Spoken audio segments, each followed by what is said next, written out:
Good afternoon, everyone. Welcome to Beyond the Outer Realm. We are broadcasting live on the United Public Radio Network 105.3 FM from the Gulf Coast, 107.7 FM from beautiful New Orleans. Today, really been looking forward to this. This is a nice, laid back, enlightening conversation, just what the doctor ordered. Anyway, we welcome back Jennifer Jurkofsky. You guys will remember her. She was on talking about Lyrians on the Outer Realm. And today she's coming on to talk about her book, Spheres of Consciousness, a new map for awakening the modern mystic within. Sounds such a nice, whimsical title. Anyway, it's a transformative guidebook, which you guys might find really interesting. I did put the link in Amazon if you guys want to purchase it. And I've read it, highly recommended. Anyway, it's a guidebook and reflective journal for spiritual seekers, energy healers, modern mystics who are ready to step into conscious living and soul alignment.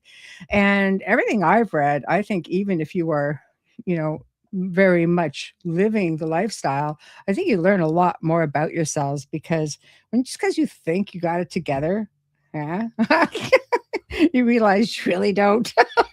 So it's always good to hear new ideas and sort of get into somebody else's uh perspective, because it was very, very refreshing to read. So anyway, I see people lining up in chat. Hey, Hillbilly Herb, I love that handle. Kira, Wayne, hello.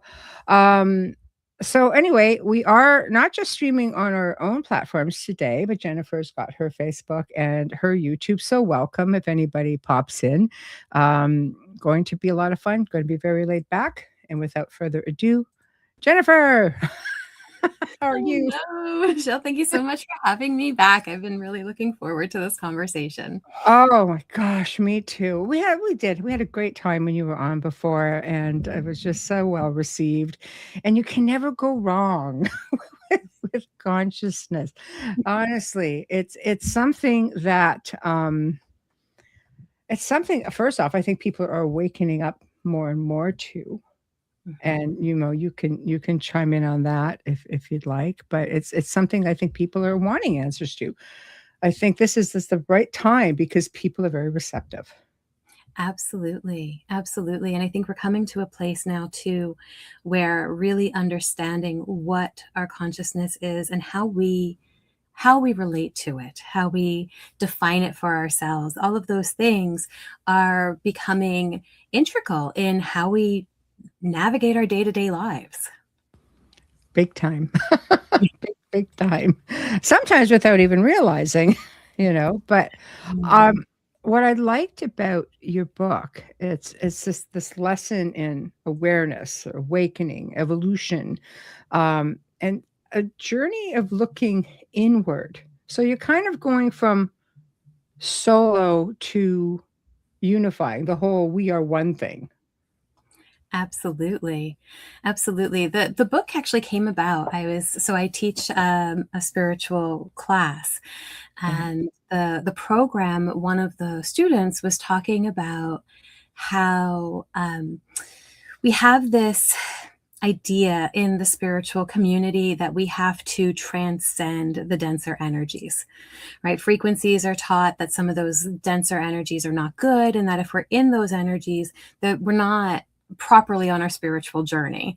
Right. And so the question was asked, because we do feel the dense energies. We're going to feel sadness. We're going to feel anger. We're going to feel frustration. We're going to feel these things. And that doesn't mean that we're doing it wrong. It doesn't mean that we've somehow slid down the ladder.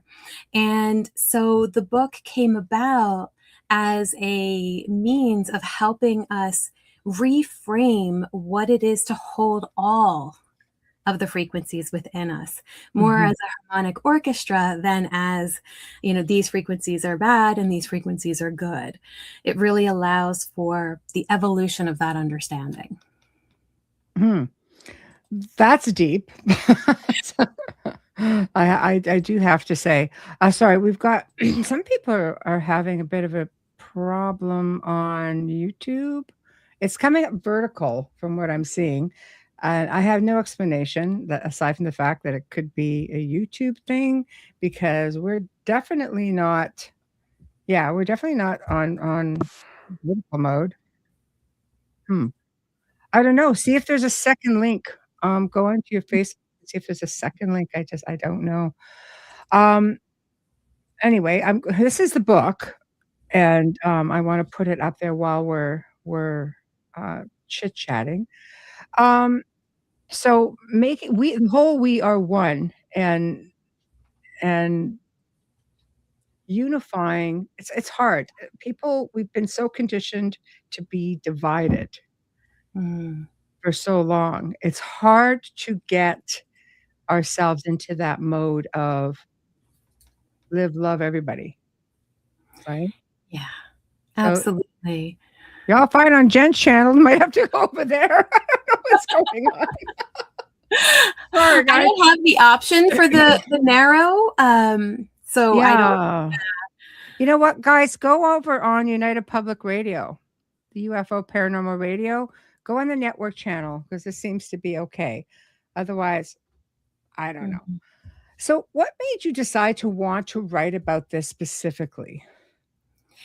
Well, I think the class was kind of the catalyst for it. But then as the information was coming through, it's actually kind of similar to the Lyran Legacy, as I was told, it's time, you have to write this down. This can't just be a moment of understanding for the class. This needs to be something that is given to the world. Yes. And as I said before, I kind of do what I'm told. Yeah, you learn.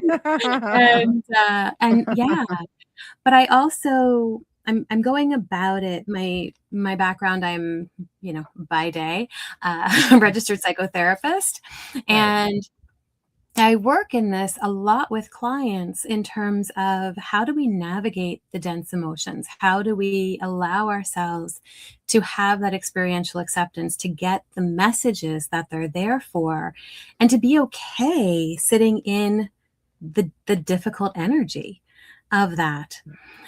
And Spheres of Yeah. Consciousness is a beautiful model to help unfold that process.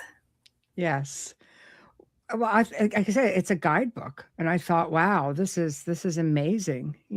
I mean, this is stuff that's being told to you, and obviously, I mean, because you're pretty much exhibit a lot of this just in our conversation. So, is this something that they initially said, okay, Jennifer,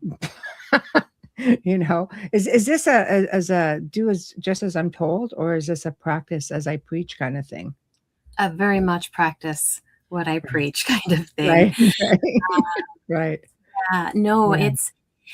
this has been, I mean, for me, it's been a lifelong unfolding in that, Mhm. I've gone through really, really difficult experiences in my life. And, I even have it on my website, that idea of connecting with Nguyen's idea of the wounded healer, how Mm. we go through our own healing process. And then through that, through our own shadow work, we get to bring our genius forward. Yeah. Right? Experiences open us to other understanding that then we get the opportunity to expand on by Mhm. sharing. Because I Yes. do believe that every time I share something, I learn something at the same Yes. time. It's nice when it works out that way. It is. It's nice. I like the perspective that you use where you're not climbing a ladder Mhm. because that can be just the thought of it, I mean, how hard you have to go can be very tedious. It just seemed like a lot of work. I like that you use spheres.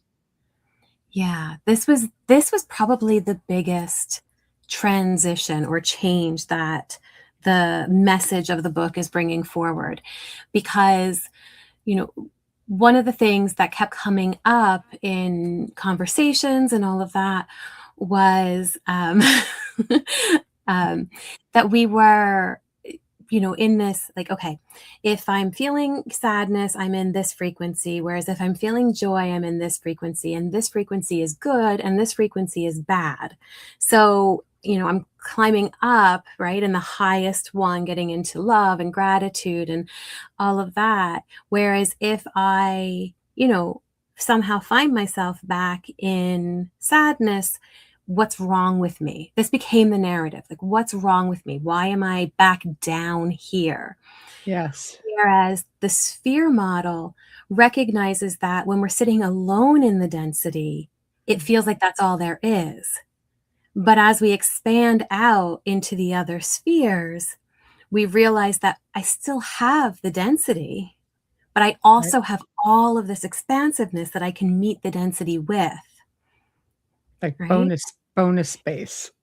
Yeah, exactly. And then as we have this ability to step into the expansiveness, the sphere kind of becomes that toroid, right? So we know that that toroidal energy of going back into the density and then expanding back out allows for us to sit with sadness and also have joy, to sit with anger and also have gratitude, right? It Yeah. allows for us to have these things together as opposed to isolating them and identifying some as good and some as bad.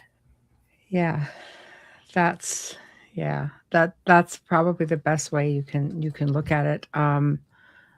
It's hard. Again, I have to say it's very hard to separate all of that. Now, this is something that goes on. This isn't just like current times. I mean, the mystery of consciousness, and you write about, Freud's model, and you talk about the Eastern philosophy. And so how far back do you feel this is something? How far back does this go? This connection, this understanding of consciousness and different levels and dimensions and so on. I think we've probably been trying to figure it out from the moment we gained consciousness. Tanis, thanks for sharing. Yes. Um, but Yeah. it's interesting, because you ask that, and then kind of going back to our conversation previously with the Lyran Legacy, Mhm. when we first incarnated, if you will, I think we still understood it on a very deep level. And I Mhm. think over time it faded. And then we had to Yes. rebuild our understanding of it. And that's even if you can remember it. Like, I mean, Mhm. coming here, how much do we forget? I mean, I think initially it's interesting because I think children come here knowing so much because Mhm. they're wide open, and then life sets in and you realize, I don't remember a thing. Yeah. Like, I could barely remember my dreams, let alone try to remember everything that came in. So do you feel that this is something that is instinctive? It just kicks in at some point because we we have a lot of odds stacked against us with synthetic frequencies and so on, man-made, that kind of thing. And I think maybe people just don't want us awake. Yeah. Well, yeah, I think that there's a lot of truth in what you say. Mm. And, we do it's funny you say about children. I remember my eldest, very, very young, telling me, "I miss flying, Mom, and why can't I do that anymore?" I wanna fly. So there are those memories, and I used to joke, it's of course not the first book at this point, but I used to say one of the first books I'm gonna write is all the things I have to unlearn since I've been born. Yes. Right? Yes. Yes. The conditioning. Mhm. So how does huh, I mean, how does one try to navigate out of the conditioning to find your way to the consciousness and to enlightenment, that form of evolution? Like, let's go through the steps of the spheres that you have. Like, walk us through. This is where we're going to start, and Mhm. this is how it progresses, if you don't mind. Yeah, absolutely. So the way that the book is set up starts with just bringing in awareness. Yeah. And I think that our very first opening to anything is, can I be aware? Even of the deep remembering. Can I Yeah. be aware of it? Mhm. Um, and so the more that we can bring awareness into our experience, the more we can shift it. But if I'm not even aware of the conditioning that I have, Mhm. what am I going to do about it? That's Right? yeah. So the first step in the book is looking at, am I aware of my relationship with the dense emotions? Mhm. And this can be heavy, right? I say, like, the book starts deep, like, it brings you right in Nice. right away. Dense emotions. Like, explain what dense emotions are before we get through that. Absolutely, absolutely. So I categorize the what I've basically done in the book, just as a means of helping everybody understand, is I've gone through based on the emotional frequencies and broke them down into the core spheres, the mid spheres, the outer spheres, and beyond the sphere. And so Mhm. I took each of them. So when I talk about the dense, it's the heavy energy, the contracted energy. So this is shame and guilt and fear, our survival instincts, the things that keep us feeling caged or feeling trapped, right? Those are the ones that are the denser energies. And so Mhm. we look at those and we look at our relationship with them. And oh, thanks, Janice. And Mhm. one of the things that I have even said to people who have reached out about it is, if that's hard, it's okay, come back to it. Right? It's hard Right. for us to sit with the really heavy feelings that we Yeah. carry. And when we're on the spiritual journey, I think that sometimes this is where spiritual bypassing and stuff can come in, where it's like, no, no, it's all okay. I'm not going to, it's fine. It's going to be okay. It's Meanwhile, you're in the fetal position on the floor going, "I'm facing my demons." Right? exactly. Tough one. Yeah. Yeah. Yeah. Whereas the deeper shadow work is going, wow, okay, this thing just happened and I feel angry. I feel frustrated at what's happening. There's a part of me that's really sad. Mhm. And that doesn't negate the fact that I also have, you know, joy about other things. But in this moment with this thing, these are the feelings that I'm experiencing. Can I let myself sit with them to get the message? Mhm. Right? To understand what they're there to tell me. And then from there, I can bring in gratitude. I can bring in joy, right? I think one of the biggest kind of transformative moments for me was being in a place where I was so destroyed, right? Something was happening in my life and you know, the deep wailing, ugly cries that we can have, Yeah. letting myself have the experience and letting myself sit in the density of it, I was able to then bring in love. I was able to bring in gratitude for the unfolding and the releasing of it.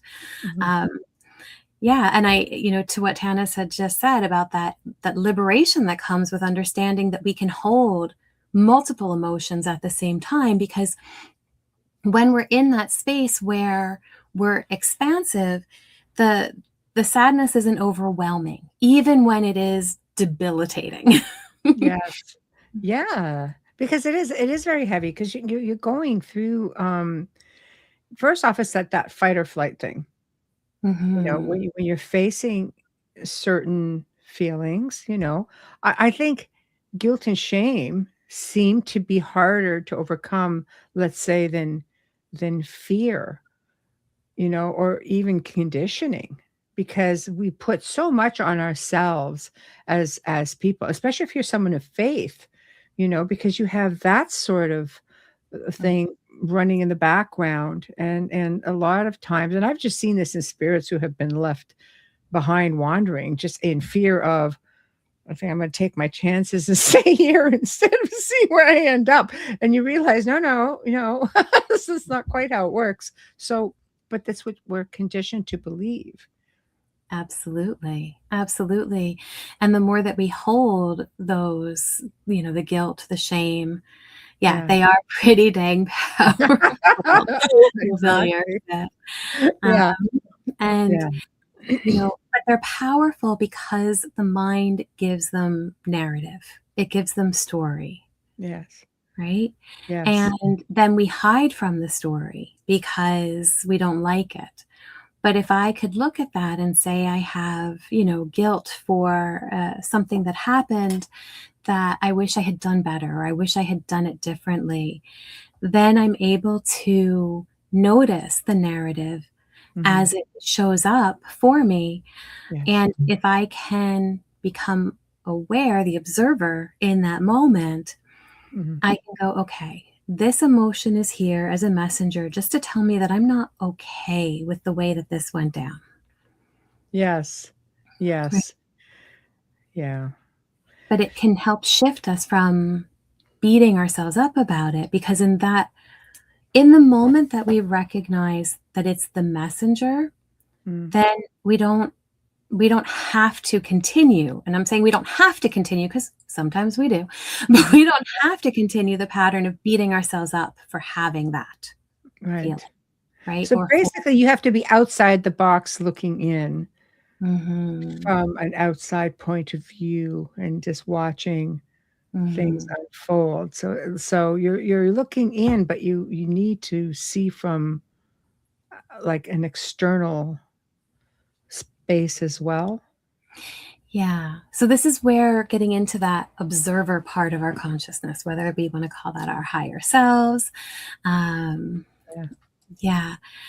And so when we recognize that all of the things that our mind is telling us is not the absolute truth of it, we are Mm. able to step into the observer role, right? Mhm. My mind might feel like, and my body might respond as if this feels like it's the truth, Yeah. right? That's But just the ability to challenge that, right? mm, It allows for us to shift. right. So visualization, Hmm. manifestation, Yeah. This is right? where there's so many really cool tools, and working in mental health, I'm familiar with them, and some of you may be as well, but like Byron Katie does the work, just 4 questions and a turnaround, right? It's like, is it true? It's the first question. Is it true? Right? Right. And there might be a part of us that goes, it really feels true. Okay, cool. Question number 2. Is it absolute truth? Well, those of us on our journey know absolute truth is not what we Yeah. find here, right? Yes. So it just Yes. gives us a little bit of a moment to gain that separation, right? To step Yes. back from it and go, okay, maybe it's not absolute Yes. truth. Right. So you give yourself permission to move past that, right? So Yeah. when it says, "I found that after so many years of people telling me that I'm stupid," etcetera, as an example, the Mhm. conditioning, I began to adopt those things as true, and from there, it became my inner voice until I was the only one or the only thing I could hear. So that again, yeah, the conditioning. Absolutely, Yeah. absolutely, and we do this to ourselves all of the time Yeah. because, we're told something, and then a part of us takes on that narrative to keep us in line, to keep us acceptable, to keep us loved, to keep us whatever, right? Yes. Yeah. And yeah, and so it is really hard to break that conditioning. Mm. And the work here is, okay, so I have been told my whole life I am stupid, Mhm. right? So Mhm. a big part of me is going to go, yeah, that really feels true because that's been my reality and my conditioning Mhm. all the way through. Yeah, conditioning is no joke. Exactly. And Yeah. so, you know, but then how do we break it? And I think part of it is that very awareness of this is my conditioning because I've been told this Mhm. at some point in my life. And whether it was my whole life or one time and it really stuck with me, they're Yeah. both, equally devastating to the system. So Yes. I can say, okay, I was told this. And at one point, I chose to believe it, even if it wasn't conscious, right? Yes. I Yes. took it on and I owned it because owning it, for whatever reason in that moment, kept me safe, Mm. right? Yeah. Right. Yeah. That's okay. Mm-hmm. Because when Yeah. I realized that that was what was happening, now I can go, okay, but I don't need that safety net anymore. Yeah. Right? That's tough again. Yeah. Lose the safety net. Right. Trapeze. Well, and it's not, yeah, it's It's that tough. I don't need it anymore, right? I'm not swinging from the same trapeze that I Yeah. was Yeah. when Yeah. that was happening. We like to be in the drama triangle, playing either victim, villain, or hero. When we step out of those roles, we can take on the observer role. Also, a Mhm. big one. Remove the labels, Yeah. right? Yeah. Remove those Absolutely. labels. Um, hmm.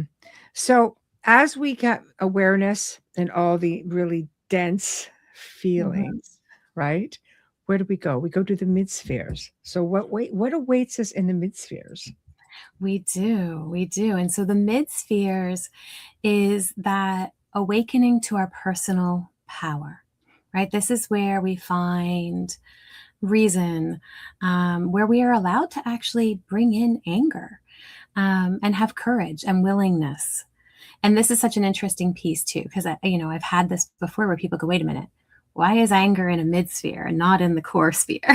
Yeah, right. I'm like, pride, anger, a Yeah, big a but faux but pas. these are exactly, Yeah. exactly. But these middle spheres allow us to shift, right? Mhm. Where instead of, being in that place of I am, I'm insignificant, or whatever the inner language is that we keep ourselves in that shame, fear, and guilt area, it allows us to go, wait a minute, Mm, I'm not.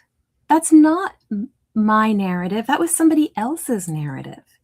mm, Right. And this is where, again, I know pride is one of those things that we are very much shamed for. And I'm not saying pride in the sense of, you know, I'm, I'm the best and all of that. It's more, um, where we look at the ability to go, okay, I can recognize that I have a value or a purpose, right? And sometimes even stepping into the inflated sense of self gets yeah, us to just expand out a little bit, right. So right? pride, but not ego.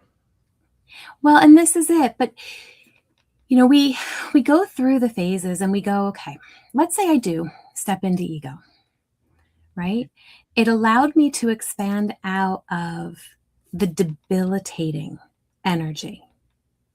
Now, as I go into the outer cores, that's going to tame that ego, right?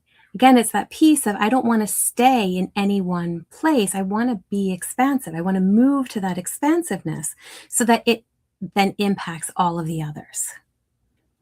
Yes. Yes. Well, I think that is a big one. That's a big one. And I think people have a hard time separating, Absolutely. right? But Ego again, stuff. Yeah. we get, you know, we we get scared of our shadow, right? Yes. All of the parts of us that do have ego, that have desire, that get angry, right? All of Yes. the things that are in this energy, and we go, okay, I want to step out of this, and Yes. um, but how do I get out of it? And sometimes part of stepping out of it is going like, I don't deserve this. This isn't okay. This Yeah. isn't okay that somebody's talking to me like this, and it's not okay that I'm talking to myself like this, right? Yes. And so then we move into those middle energies of courage and neutrality and willingness and acceptance and reason, Yeah. right? Mm. That's the energy that we want to step into Yes. when we leave the density, right? Yes. Yes. So like as we're, as we're climbing kind of through the core and really getting through it, we notice these dense emotions sometimes help us to kind of break out, right? And now all of a sudden, if I'm in the density and I am going, wait a minute, this isn't okay, and I'm angry about it, maybe then I can step into courage Yeah. to do something different, Yeah. right? Getting over the fear of the unknown. Mm-hmm.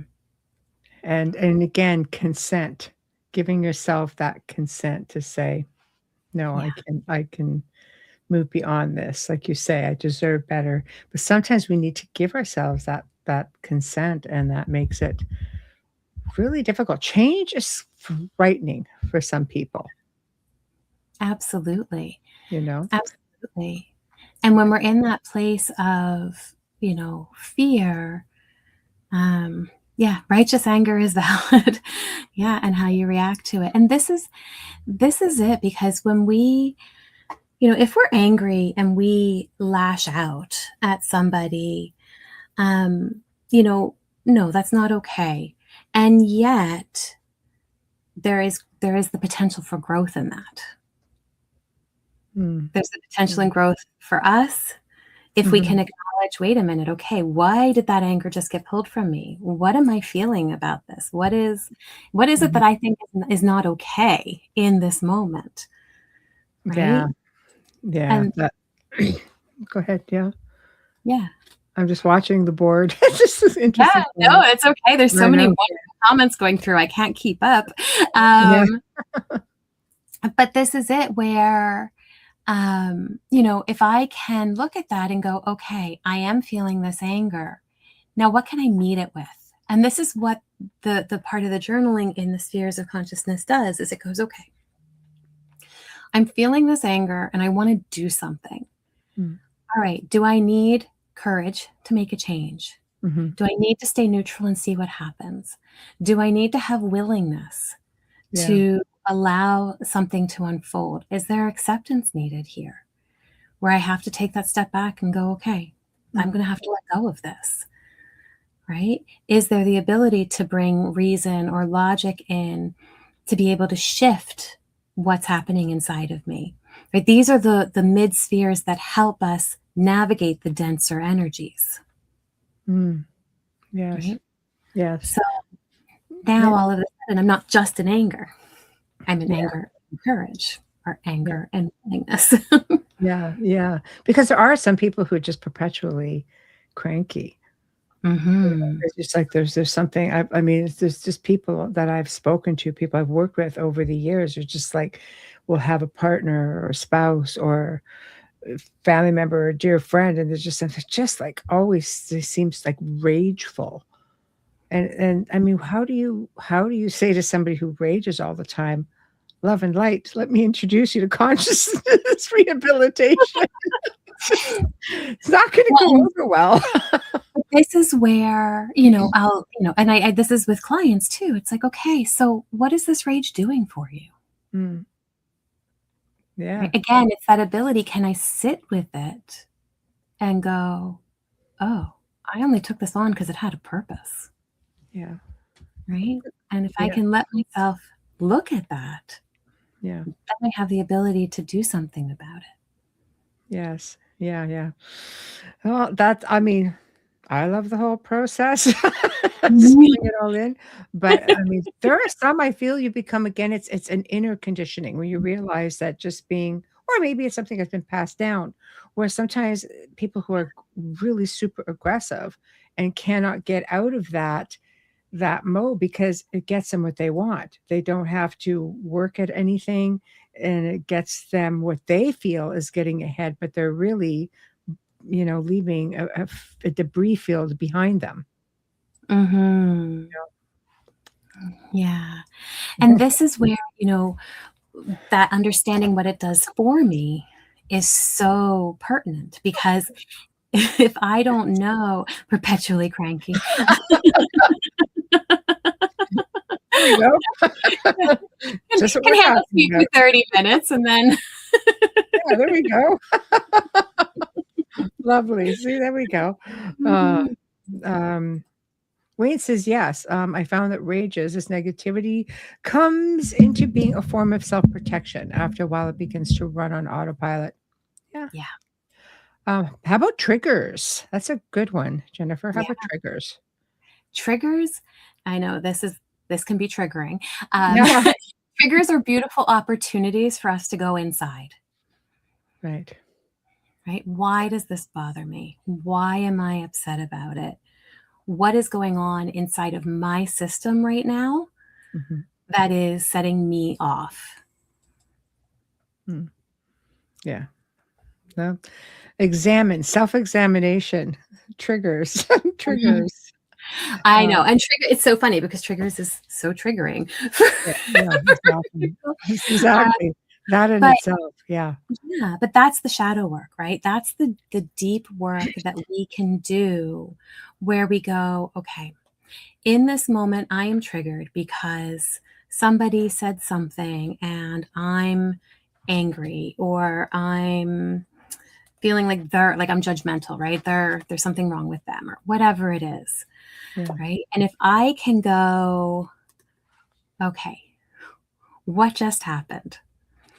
Right? If again, it's that observer piece, taking that step back and going, what did my file room, my brain, what did it just associate that with? Mhm. Where did my programming just bring me? Yeah. Right, right.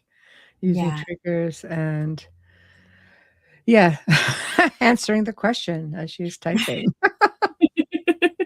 And that's why she's here, ladies and gentlemen. So, um, okay, so the outer spheres, Yeah. expanding into, as you say, compassion, love, unity, acceptance. Mhm. Yeah, so yeah, those are part of the mid, right? All of the willingness, the courage, the neutrality, Mhm, um, acceptance, all of that. And then as we spend a lot of time in the book in those spheres, because what we're doing is looking at how do I bring them in with the density, right? How do I navigate that energy in a way that allows me to expand that dense center a mm, little bit? And then from there, we have the ability to go into the outer spheres, the mm, love, the joy, the peace, right? We're allowing ourselves to move through and go, okay, what is it that I can bring love to in this moment? Even though I'm feeling angry, I am opening myself. I'm going to bring in willingness. I'm going to bring in some courage, and I can have some joy about that. mm, Maybe I've stepped into acceptance and I'm processing through that. And yeah, there's still some sadness there, but having that acceptance allows me to connect with peace. mhm.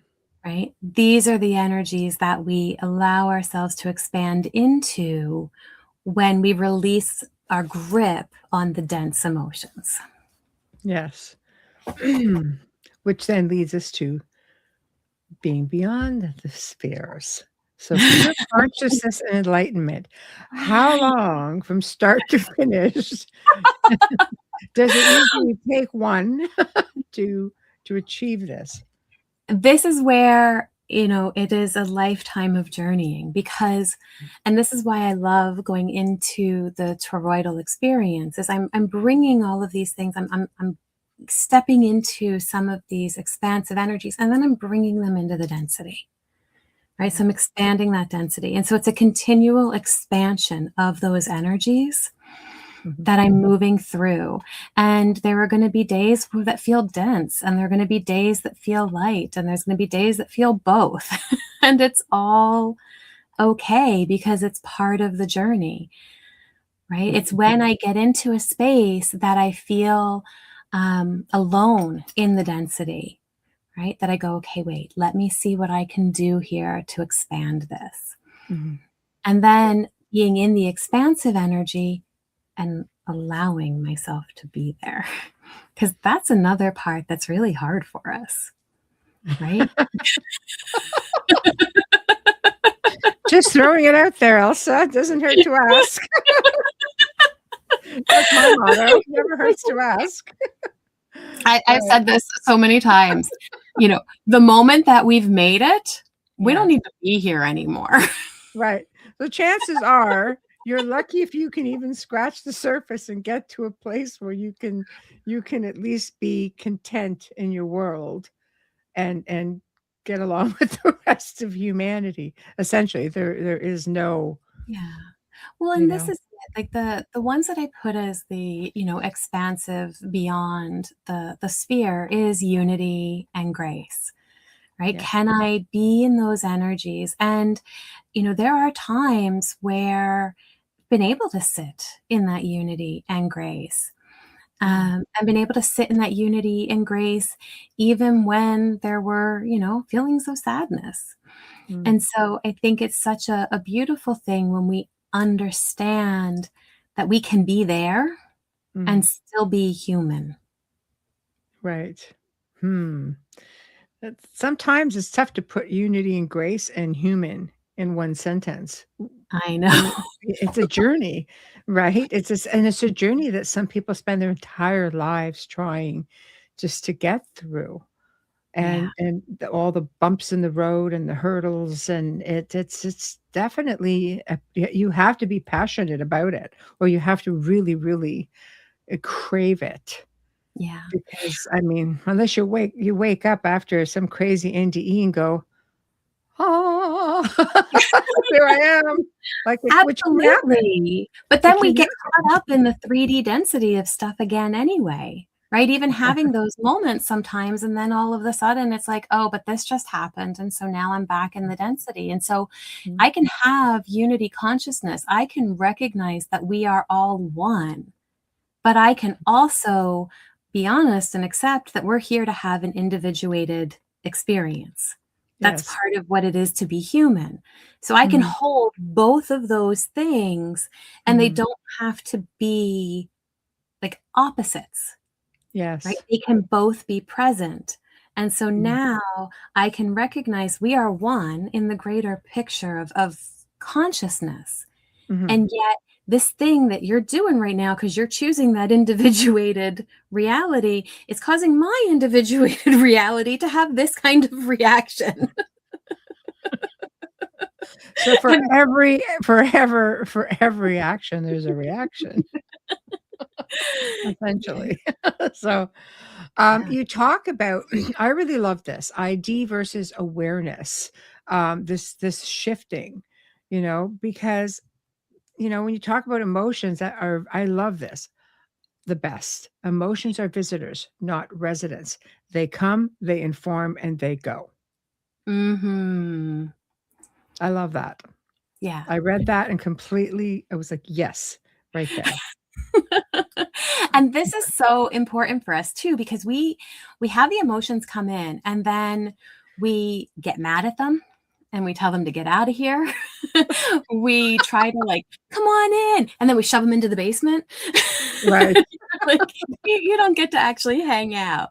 Yeah, right. All kinds of things to avoid getting the messages from them because of the pain that goes along with that. Whereas if I could invite them in, this is why I love Rumi's quote and put it in the book, The Guest House, because I feel that the more that we're able to invite them in and invite them in with the more expansive emotions and feelings. Right now, if anger shows up at my door, I can be like, okay, anger, come on in. Right. But I'm going to invite love in here too, because I need that expansive energy to sit with this so that I can understand it and I can receive the message. Because if I don't have these, other supports, if you will, if you look at each one of these other emotions as supports, if I don't have that, now all of a sudden anger shows up at my door and I'm scared. I don't know what's going to happen. I don't understand. And I don't want to get the message because I don't feel like I have capacity to handle it. Sometimes it's one of those out of sight, out of mind situations. If you don't acknowledge this, it doesn't exist. And Yeah, but it that's an does. easy way to coast, I know. Well, it's just like, "I'm Yeah. not paying this bill this week. If I just ignore it, Mhm. it will not be a thing." It's like, "No, Yeah, no, the bill will remain." But it's ab just like anything, right? absolutely. And this Yeah, is where, when I talked about it in there, like, if yeah, we shove everything into the basement, it's yeah. still in the house. So that's yeah. Yeah, it's like everyone wants to try to hide Uncle Fester. No, no, this just doesn't work. Mhm. Are there counteractive positive triggers for joy and calm? Absolutely. If I'm understanding the question, the Yeah. positive, Or positive yeah, triggers. no counteractive positive triggers for joy and calm. Oh, um, okay, maybe I'm not understanding. When I think counteractive, I mean, like, to go against Right. positive triggers. So no counteractive, right, Um, is yeah, what I she's mean, we have triggers that take us in many different directions. yeah. And so, you know, this is where, finding what does bring us joy, what does help us to feel love is so important in our journey. Mhm, Because then, if I am dealing with something that, has caused sadness or anger or frustration, mhm, yes, eventually the basement does get overfilled. And that's when I have to be able to trigger some of these more expansive feelings of mhm, love and joy and hope and gratitude. Because when I can bring these energies forward, I can allow myself to fully experience the sadness or the dense emotion that's, knocking on the basement door going, "I'm still here." mhm. Yeah, Right? yeah, Um, but I can do it in a way that means that once I've gotten the message and I've allowed myself to sit with it, I can then open the door and go, "Thanks so much. I'll see you next time." I don't have to yes, keep it in me, keep it in the basement or wherever it is I'm storing it, right? mhm, I can let it flow through and then release it. yeah, right, very that's important. So we're getting into let's talk about frequencies because, wow, we can segue into that from here because I do believe it's a vibrational thing as well. Mhm. Our moods set our vibe, right? Or sometimes vice versa. But the idea is that they work very hand in hand. And you do talk about the importance of understanding frequencies. Yeah, absolutely. Absolutely. And I think this is where I think the biggest kind of difference is in the way that it is brought up in the book than to how we've been taught. Mm, Because we are always taught, well, always, we have been in the last little while taught yeah, that if we are, say, sad, we're in a mm, low frequency. right. And that low frequency is bringing down our vibration, and then we are attracting things that are low vibe into our Mm, experience. mhm, But sadness is always going to live in us, mm, as much as joy is always going to live in us. They're all mhm, there, right? And they get activated as messengers when something needs to be brought forward. mhm, So just because we feel that feeling doesn't mean that we're suddenly in a low vibrational state. If I allow myself to just stay in the density and I'm mhm, not expanding that, now all I feel and right, all I experience is that low vibrational state. mhm, But if I can sit with that sadness and I've been able to bring in love, mhm, now all of a sudden I have a harmony playing within me. These frequencies are playing together. One isn't, I'm not just in the density, I have the ability to also be in the love. yes. Right? Mm, So now I can get the message of what they are there for. mhm, It doesn't mean that I've suddenly gone into a low vibrational state. right.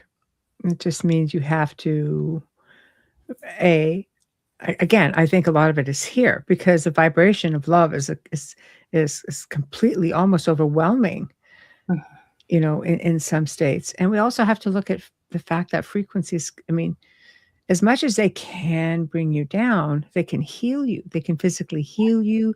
They can bring you out of so many, slumps. I mean, I don't think people use frequency the way they can. And again, I have to go back to the world of synthetic frequencies, So our antennas are jammed up with Yeah. with these artificial, Mm-hmm. man-made frequencies for whatever reason. I mean, we live in a world of technology, so therefore technology comes at a price. And it says our own inner antennas are like, okay, we're trying to connect to source. Mm-hmm. We're trying to connect to something higher. But when you have a world surrounded by satellites and everything else, because we are a society that thrives on technology, then how do we get around that? How do we literally work around all of that? Go back to basics. How? Well, and this is it. If we go back to the basics, that all is one, then what is higher Yeah. is also right here. Yeah. Right? Which means that I don't have to get through necessarily all of the, 5G and whatever else is Yeah. out Yeah. there. Yeah. Yeah. Yeah. I have to get through, the peeling the layers of the onion, Yes. right? And this is the integration part of spheres of consciousness. If this is the toroid, because now when I allow myself to bring that energy back in, I get to break up the density. And now there's something even below that, and that's the core. Yeah. That core energy that has been so overwhelmed by the density, in that expansiveness, bringing that inward, it breaks it up. So I've been able to now contact that core. And that core is what is also connected to the divine, right? It is that essence of me. And I now have it in the midst of all of the things. It's the eye of the storm. It is that part of me that truly can have that grounding, that peace, that ability to be and just be with everything else flowing around me, right? Yeah. That's what we become, the field. We become the flame, right? That is us being able to be both all and this individuated sense. Yeah. So we're back to the journey within. But, I think that is, as I say, a tale as old as time. I mean, you're getting into a lot of ancient, scholars, biblical scholars, or spiritual leaders from all different time periods who always say, I'll use Christianity, for example, the kingdom of God is within you. Yeah. Yeah. But yet we look up, where are you? We do. Yeah, and I don't mean that, like, facetiously or disrespectfully, but I mean, we're Mhm. taught, like, the kingdom is above and, you Yeah. know, hell is below, and we're up and down. Like, I think we have to realize that, no, there's very much within, and I Mhm. think there's many who have true understanding of that in all of these ancient teachings. Mhm. So Well, and yeah, and it's interesting, that idea even of heaven and hell, and even in the scriptures and all, when we look at it from the mystical standpoint, mhm, it, you know, the idea of heaven is connected to the oneness, whatever that is for us, whether that be God or Allah or yeah, universe or of course, light or love or whatever. yeah. Source. Source. Yeah, exactly. That connection, that's heaven. Mm, Disconnection, mm. that's hell. Yeah, And yeah, so we can ebb and flow back and forth between the two as mhm, often as we let yeah, ourselves yeah, in so many ways. mhm, And, right, yeah, you said Christianity with the kingdom of heaven, and I do talk about that in spheres. Buddhism has nirvana, and the Hinduism has the samadhi. And it's like this mhm, whole energy around, what is it that I, mhm, yeah, what is it that I want in my experience? And then how do I allow myself to have that, knowing that being here and choosing to be here comes with its difficulties. Mm. Yeah. So, well, they give you this theory that, oh, we decide before we come here. We're coming here and this is going to be our path. And then you get here and you're like, why would I do that? Like why am I living this existence? Mhm. So somehow is it either that's the plan or do we just go off track because we forget? Yeah, and maybe it's a little bit of both, but I think maybe part of the forgetting is so that we can have a unique experience. If we Mm. all remembered everything that we are, there would be no unique experience, right? But in saying that, if you're here to, let's say, get it right because you didn't get it right the last time, and you're not allowed to remember, say, well, how do I know I am even on the right track? Because that definitely will give you a unique experience. It just Absolutely, absolutely, but then doesn't mean you're going to go where you want to, though. well, and then the question is, what is getting it right? Right? Like Yeah. our minds have come up with so much to keep us in line, to make sure we get it right. But if we are truly here to have an experience, Mhm. right? The good, the bad, the ugly, all of it is here so that we can have experience. Mm. And if my higher self in the oneness understands that it's all just experience. It's not good, it's not bad, it's not right, it's not wrong. And it Mhm. chose for me to have a very difficult experience in this lifetime. And trust me, my higher self has put me through a few things. So I'm not saying this from a place of I've never been through it. Yeah. Then, I have to look at that and go, okay, if that's what it is, then what else has my higher self given me to help me navigate that? Mm. Mm. Well, then I guess you have to get into your multidimensional self at the same time. That sense of awareness, and we talk about space again, right? The other dimensions around us. So, which tells me that adds to the experience because if we're in this time and place in this dimension, yet we have access to other dimensions, Mhm. how does that all fit in? Yeah. Well, and I think it's the same, in terms of we have access to all of the emotions. We have access to Yeah. all of the frequencies. We have access to all of it. But we get caught up sometimes in thinking, again, this is good, this is bad, this is right, this is wrong. This is the Mm, one I want to be in. That's the one I don't want to be in. And the mhm. more that we do that, because we know that that's the conditioning in the mind trying to say, this is what's going to make me happy, and this is what's not going to make me happy. Right. Yeah. And so how much of all of that is just the machinations of the mind, and how much of that is the reality that we are Mm. actually in? So,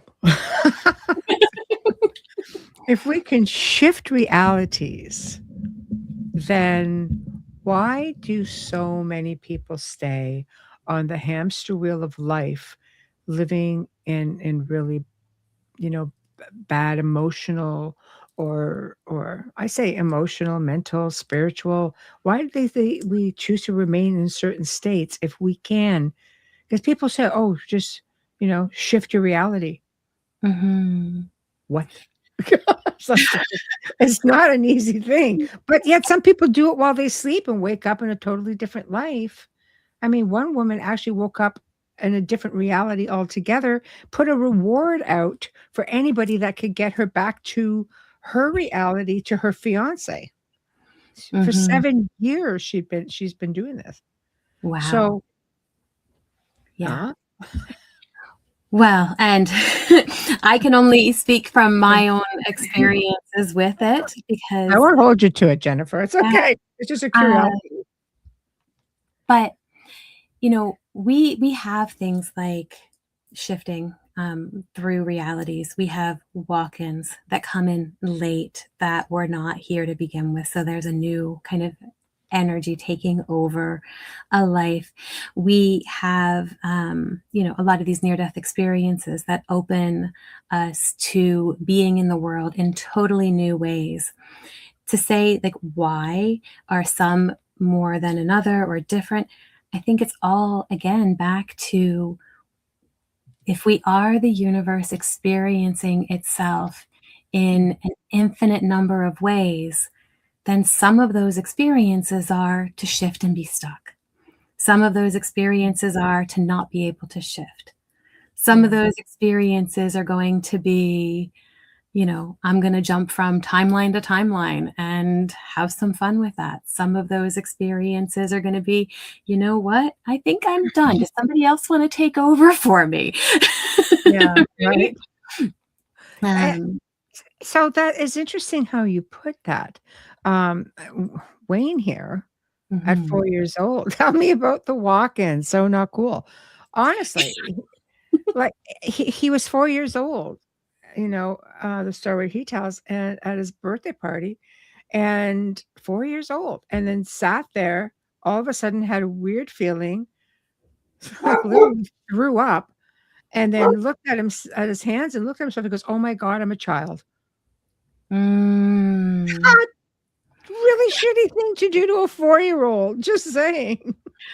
So Yeah. so what will cause something like this? How at 4, you're just getting started, you Mhm. know? So it's just like this realization, is your soul going, "It took you 4 years to realize that you started over?" Or is it, yeah, somebody just kinda bumped them out of the way? Well, and I my personal experience with walk-ins in this lifetime, Yeah. um, I don't know from a personal experience, but from what I've gleaned from my understanding of other lifetime experiences, Mhm. um, sometimes the soul that comes in only comes in Mhm. for a period of time. Yes. And then another may go, "You know what? I don't wanna start from the beginning, so I'm gonna jump in." Right? And Right. they'll take over for, Yes. but again, we know that that being born cuts us off from the remembering, and so to jump in later in life or even 4 years old as opposed to being Yeah. born, Mhm. uh, can be a shock, right? Like, "How did I get here? Where was I for the last however long?" Yeah. Um, Yeah. and Right. so I think that there's, you know, is there a possibility that somebody just comes in and pushes us out of the way? Yeah. I mean, I guess so. I What would. happens to people in comas? Mhm. Other souls step in because, contrary to what people think, we don't lay there even when we sleep at night. We go and do our own thing, and in comas, they're in and out. People who have come out of comas have said, "Oh, no, I was doing all kinds of things." But every now and then, somebody jumps in, and they have no clue who their wife or their kids or anybody is. Yeah. When you think about, I mean, channeling and especially full trance channeling and things like that, there's Yeah. something else there, Yes. right? It's Yeah. not, not conscious in that moment. It's not, the consciousness Yeah. that is Jennifer in that moment, right? Right. It's the Right. consciousness that is whoever. And so, to Hillbilly, what he was saying about, soul sharing and all, Mhm. we this is something that's been really interesting because I've had, people talk about, oh, I remember this past life as this person. And then you meet somebody else and they're like, oh, well, I remember my past life as that person. Well, we know that there's multiple realities.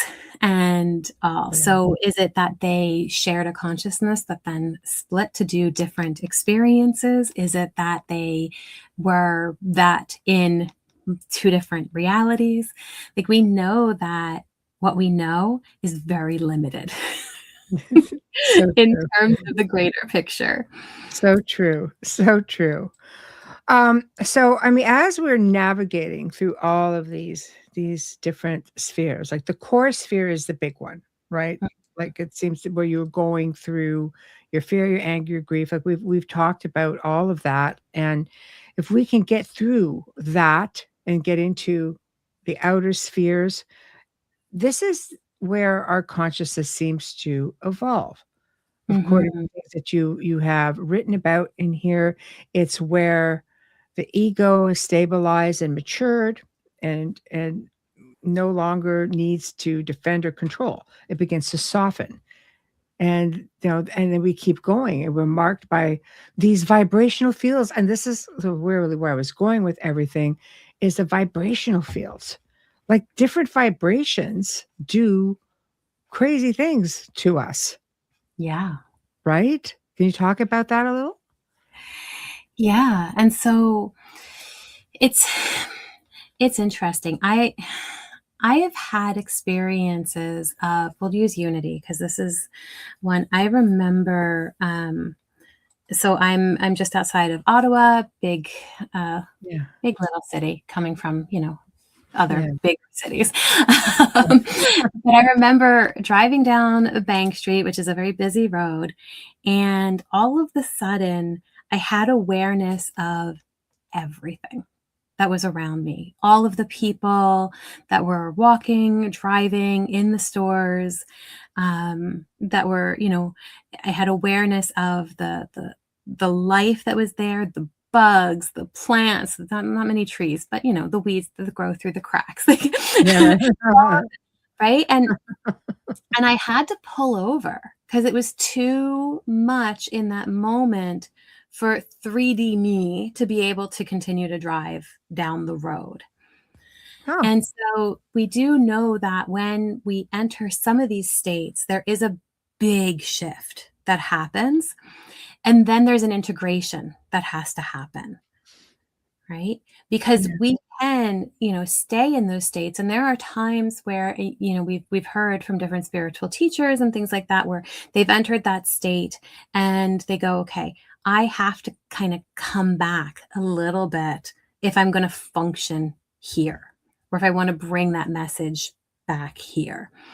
And so we can enter these states, but we also know that that integration piece means that we're not bringing all of it back. We're bringing pieces of it back, Yeah. right?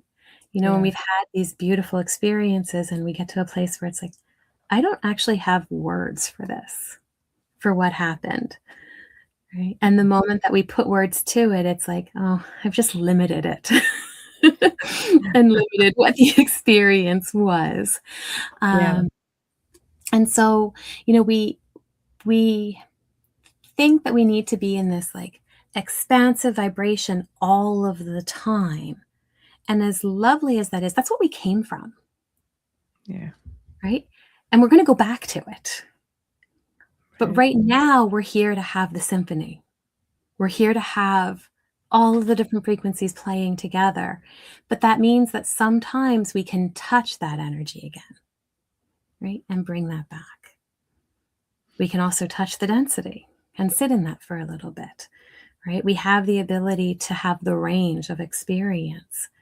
So, yeah, we want to notice the vibrations. We want to be able to use them. I mean, I use frequency music and things like that all of the time for healing, for grounding, for doing all kinds of work.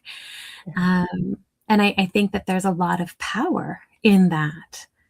But are we meant to always be in just that one, high frequency state? Mm.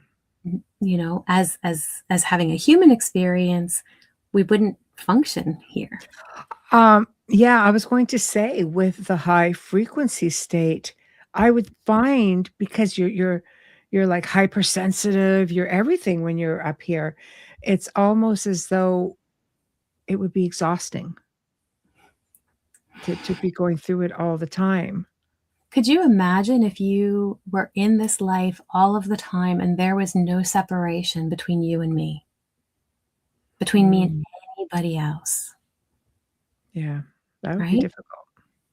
It would, especially because so much of the world around us is having an individuated experience, Mm, right? yeah, So, right. how do we hold that? So it kind of gets into that when we think about we are one, collectively speaking. It almost feels like, does it get to a point where it operates as a bit of a hive mind with emotions, you know? And what, if any, are the potential downsides of that? This is such a fascinating topic. Yeah, This is probably a I whole love other it. show. I love it. I do. I love it.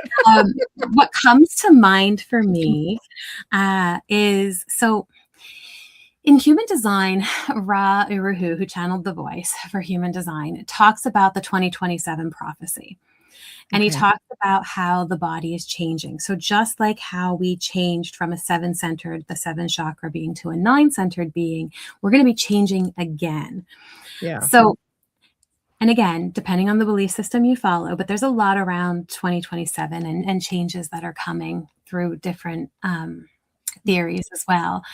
So one of the things that has come forward in the teachings there is that a lot of the yeah a lot of the people who've come into the world right now with autism Mhm. are made for the new body, the new system, the new way of being, but that they don't have that. They still have the old body. And so if you look at things like the telepathy tapes and Yes. that, where these children are having that hive mind reality, Mm. they're just not bringing it always into this reality. Some of them are, and some of them aren't, and that's okay depending on what their mission is. Um, but you know, that movement towards that, where we're moving from the mental awareness to the emotional awareness center. Um, Yes, absolutely. Um, it allows for a shift from the mind always trying to figure everything out to that very communal way of being, Mm. which does then move us more into that hive mentality, um, with while also being individual, Yeah. right? Because the consciousness is connected on a completely different level. Oh, it's incredible. Having worked spiritually with people with, for example, Down syndrome or autism, because I have so many people in my life who have children who are autistic, and when I observe them, they are absolutely incredible, and they're Mhm. unbelievable seers, like even beyond the telepathy thing. Yeah. I remember having somebody visit one time, and her daughter just sat there because I was, working with another family who had a negative attachment. And she just looks around, kind of looks around at me and looks to her mother and says, "Mommy," she goes, "Who's that?" Like, "What's that growly thing over there?" And she's just mom's like, and I'm just like, "It's okay. It's okay. It's with me." Pop that out, but it's interesting because it's just so pure, and their minds are just somewhere on a vast, Yeah. vast scale. Nothing. They're not limited like so many of us are here. Mhm. Absolutely. Because and this is the thing, you know, we talk about, like, there's things like, you know, ABA and stuff like that, and, you Yep. know, that try to condition them into our world, right? But it's really hard You can't. because they're no, and they're in a place where, you know, we need to learn how to be like that on so many levels, that connectedness, that oneness that they're able to tap into.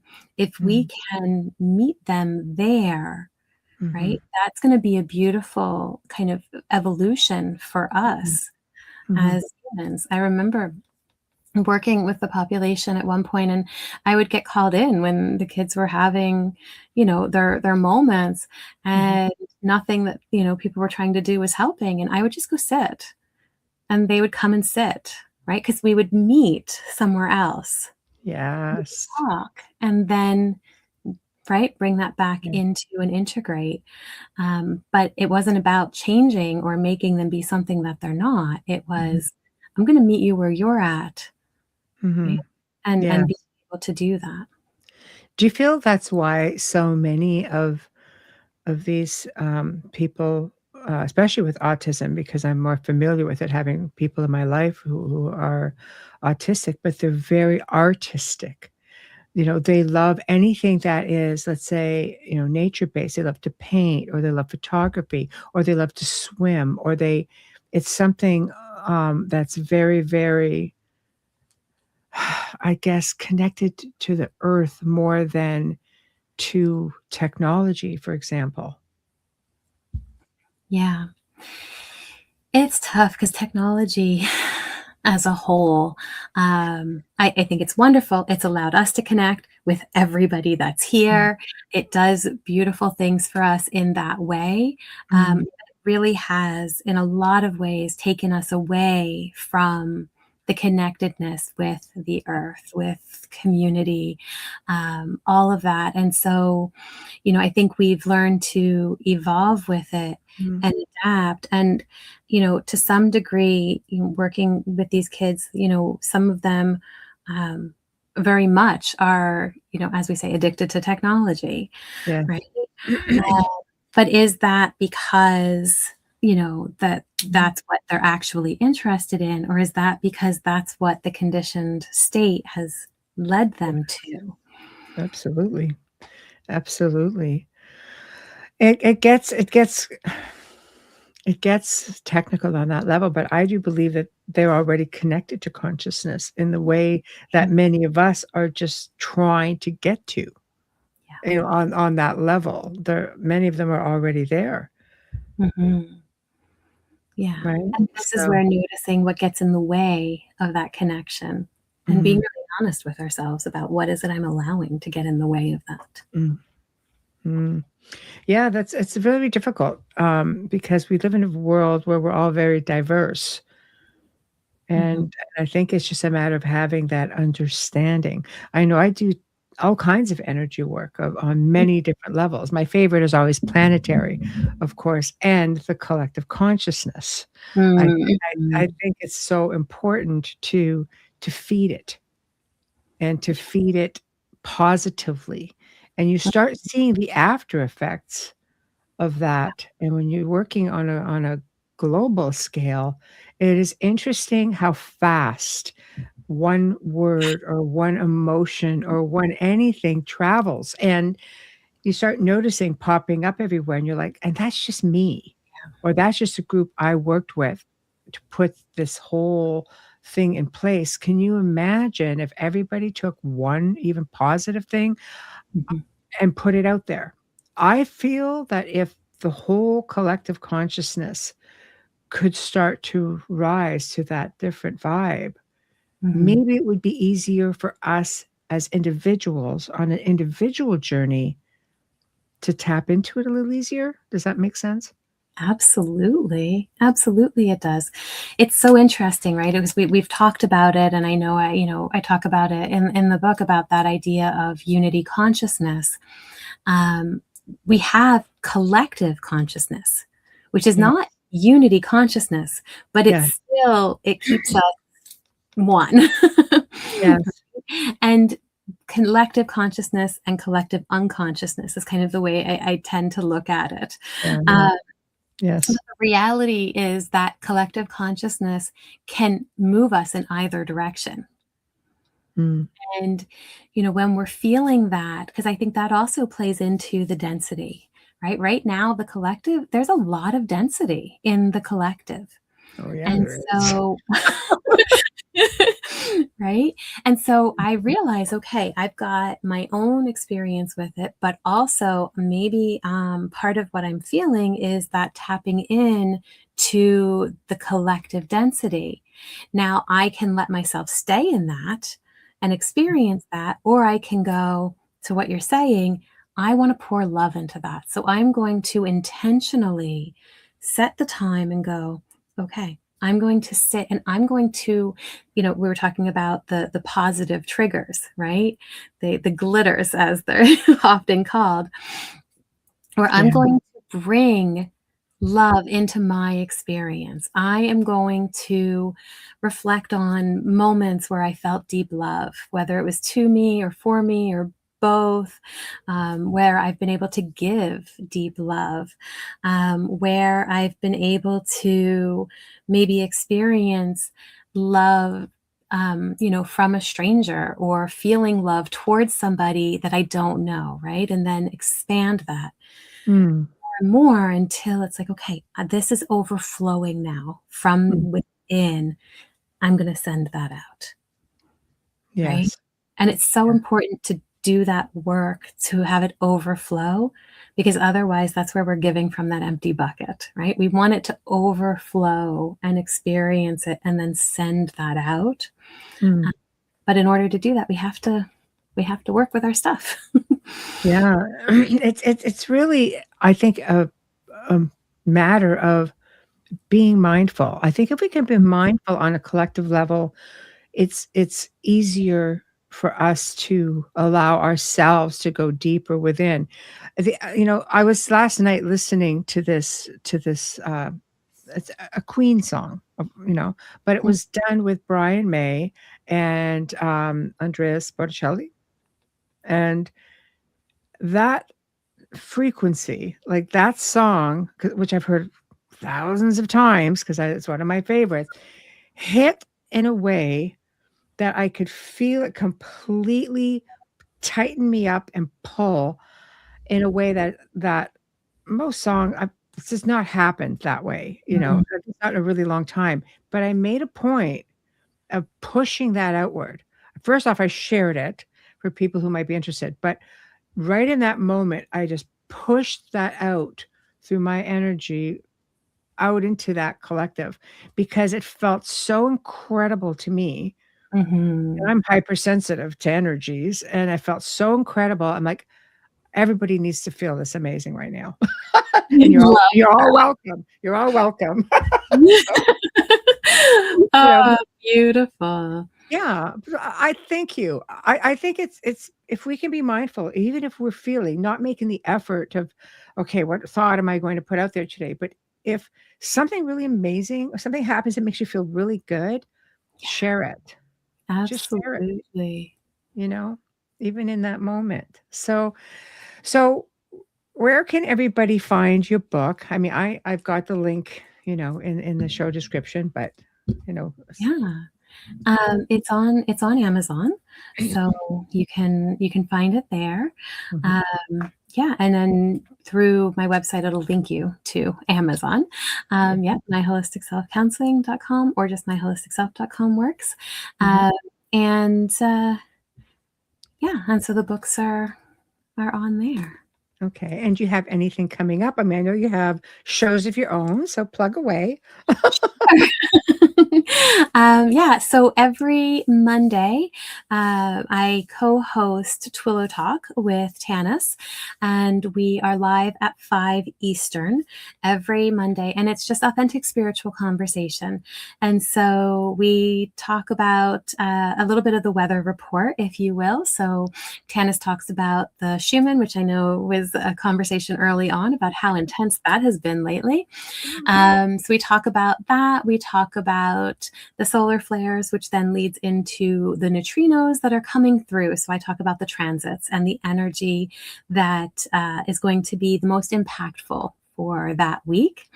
And then we kind of go into an open conversation. If we have a guest, we talk about what they're doing. If it's just us, the conversation can go just about anywhere in terms of spiritual topics. Mhm. And so, yeah, Mhm. it's I love lovely that. to have community as you have here, joining the conversation and lighting up the board Thank because it's you. always wonderful. I'm always blessed with an incredible chat community, and I feel as interactive as they are, they're smart as a whip. Everybody really contributes amazing things, but like myself, it's amazing how like-minded people find one another because I like to learn from the people who come on here and talk about, your case in your books or in their research. I'm a student and I want to keep learning, of all the years of doing what I've done. It's like, oh, you're an expert. No, no, no. I'm a student. I will always be a student because the universe is this wondrous place of knowledge. And the chances that I'm going to learn it all to make me said expert is probably slim to literally nothing. So they are much like me. And in doing so, they're very, very interactive. Um, so thank you. Thank you. Thanks, guys. Thank you all for tuning in. You guys are really um, screen shooting every episode. Oh, good. Thank you. That's always appreciated. Now, guys, for tomorrow night on the Outer Realm, Jason Tavares joins me, and he's going to be, like I say, he's no stranger to high strangeness. And I mean, he's got some very and very interesting stories. So he's going to be joining us and talking about that a little bit. And Thursday night, new time, 8 p.m.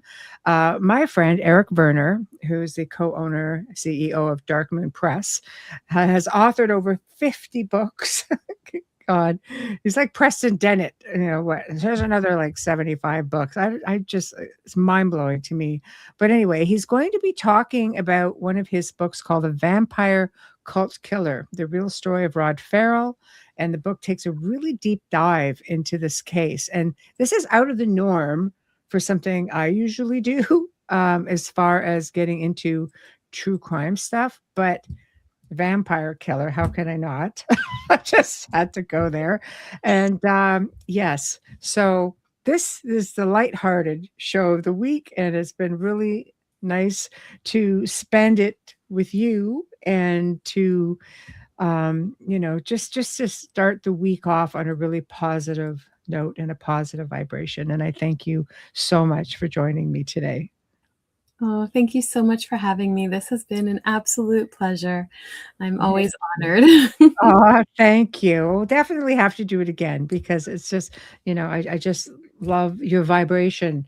It's nice. Kira's saying, "Oh, Michelle just looks so happy today." Yeah, it's love and light, everybody, love and light. So this is how I'm feeling.